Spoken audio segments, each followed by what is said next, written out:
Your feelings play many tricks on you by putting you in bad moods. Many years pass by before we succeed in bridling our feelings, which are ever ready to reflect the least and unexpected stimulation.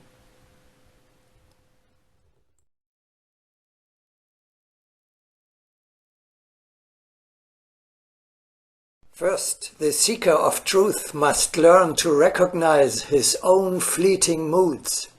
He who wants to improve himself must know how to overcome the moods of his gross state.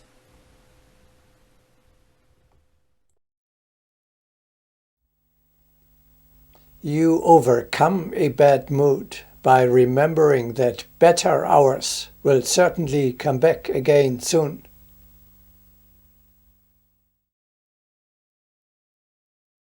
Fear not moods, like leaves, they will be blown away.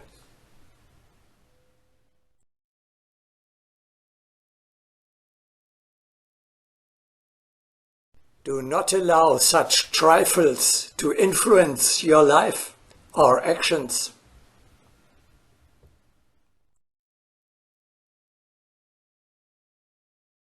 If a cricket can disturb the construction, it means that the striving has not been great.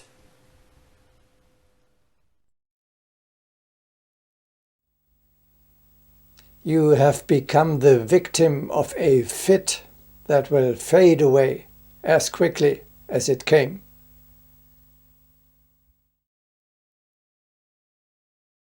Poor is the consciousness that has no control over passing emotions.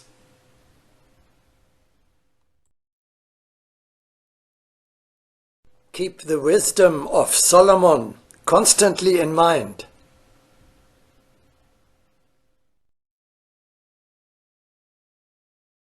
And this too shall pass.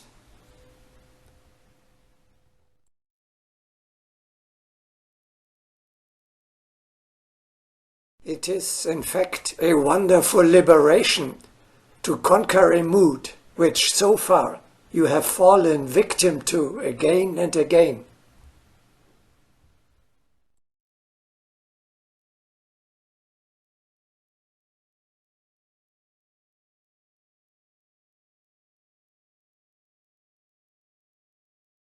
How can I succeed in banishing unwanted feelings? By changing your thoughts.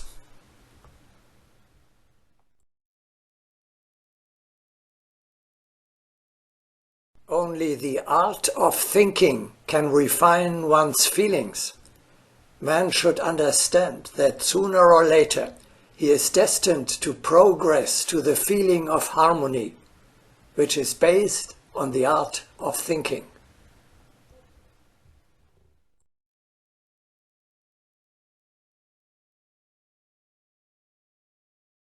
Thought gives birth to light. Verily, a thinker sends the order, "Let there be light."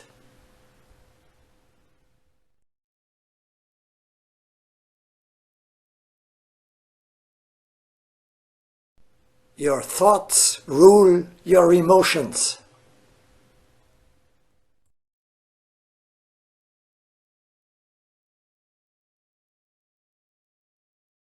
Each minute, thoughts can bring a change of mood.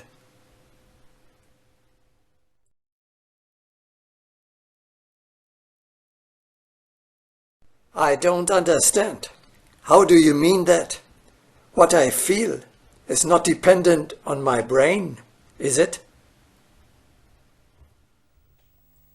Let us look at 3 examples.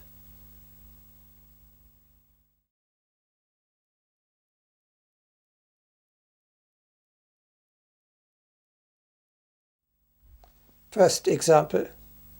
You only grieve over a difficulty on your path as long as you think wrongly. As soon as you change your thinking, and become aware of the usefulness of obstacles for growth and ascent, your feelings will change as well. Now you are happy about the adversity.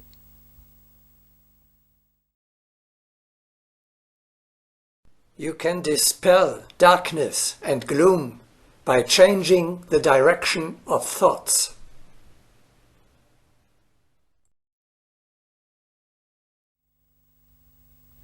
Second example. If you think wrongly, you feel sad about the death of a relative. As soon as you change your thinking and realize that he now lives in a better world, your feelings will change as well. You now feel happy for him. You also no longer selfishly mourn your own loss, because you know that you will meet a true soulmate again soon. Third example. If you think wrongly, you are afraid when you are threatened with death. As soon as you change your thinking and realize that the death of the body is not a significant loss for your immortal soul, because you will soon receive a new, beautiful and young one, your feelings will change as well. You are now in a position to face the danger calmly. But there are negative feelings which are not a delusion, but justified, such as illness, hunger, or the pain of a wound.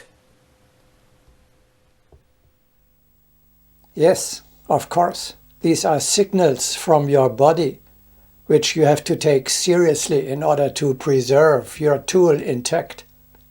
Your soul, however, does not let itself be affected by them.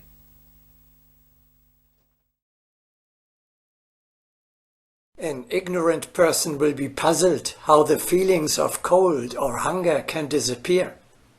The one who understands the essence of things knows that these sensations do not disappear, but that the spirit can be strengthened so that nothing will unsettle it.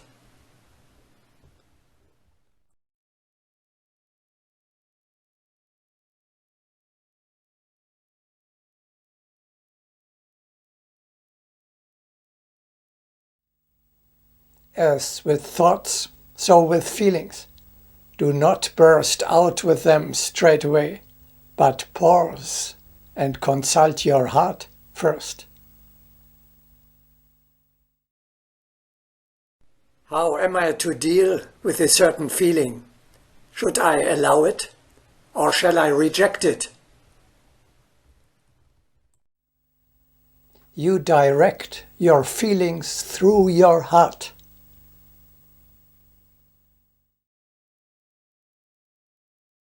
You can purify and transform negative feelings in the fire of a pure heart.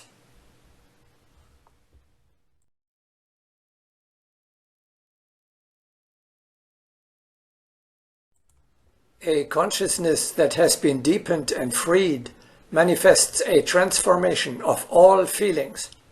The most vivid color becomes invisible, the loudest symphony inaudible, the most powerful touch unnoticed, the hottest food unfelt. That is how real the realm of feelings becomes in the heart. We make our disciples practice this transmutation of feelings as one of the clearest ways to refine the heart.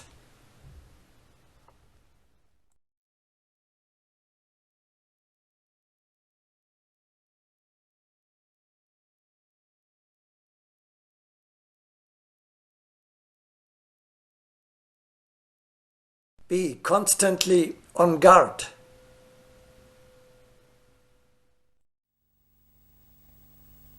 If unwanted feelings such as irritation, fear, dejection, or hatred come up, You must recognize and counteract them immediately. You should not allow them to arise in the first place, and above all, not express them. You retune the corresponding fiber of your being, like a violinist or guitarist in concert his strings, so that no discord arises.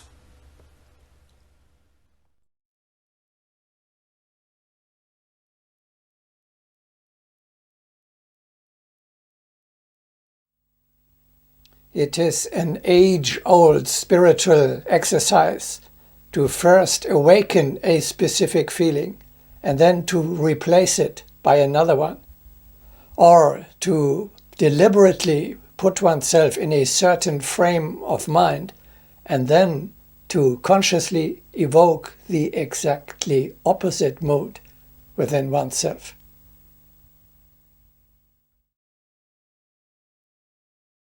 First of all, people do not know how to put themselves in a definite frame of mind.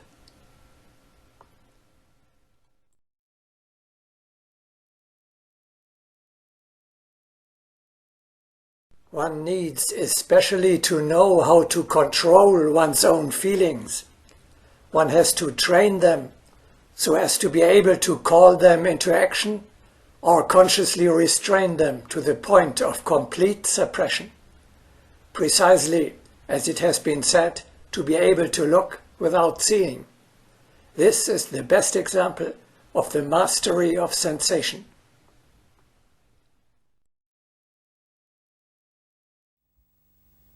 Through such an intentional switching back and forth, you learn in time that there is no objective reason for these feelings. They arise within you from external causes to which other people react quite differently. One is sad, the other happy about one and the same thing.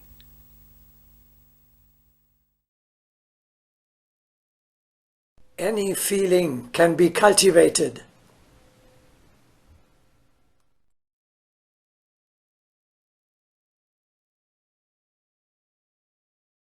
Man can evoke anything in himself, from the beginnings of all illnesses to the highest transcendental possibilities.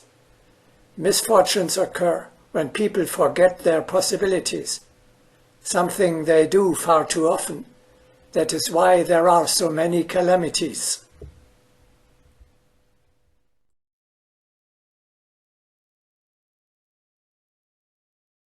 Your everyday feelings are completely relative. As soon as a really elementary event occurs, such as serious illness or impending death, you realize everything you usually get so angry about or that weighs you down is completely irrelevant.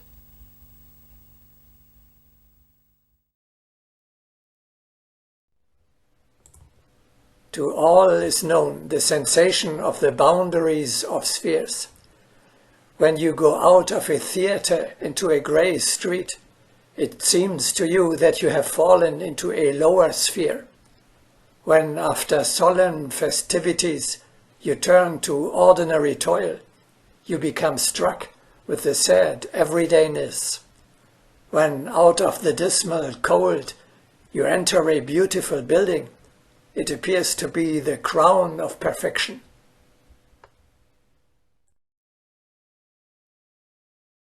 Sternly accustom yourselves to the reception of contrasting sensations, to the grasping of unexpectedness. All is expected because all is realized. We urge that you abandon all superstitions and learn reality in everything.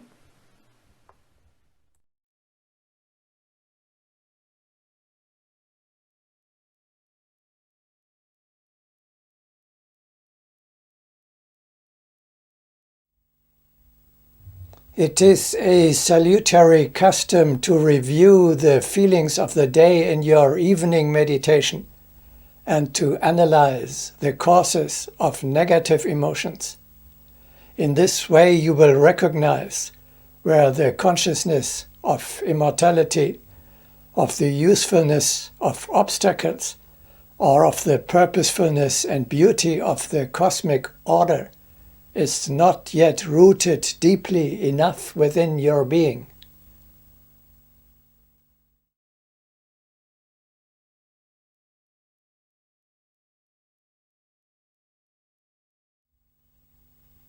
Finally, the fourth and last aspect of your transient personality, which you have to control, is the body of instincts. To this, the same rules apply as to the mastery of thoughts and feelings, so that there is nothing further to add here.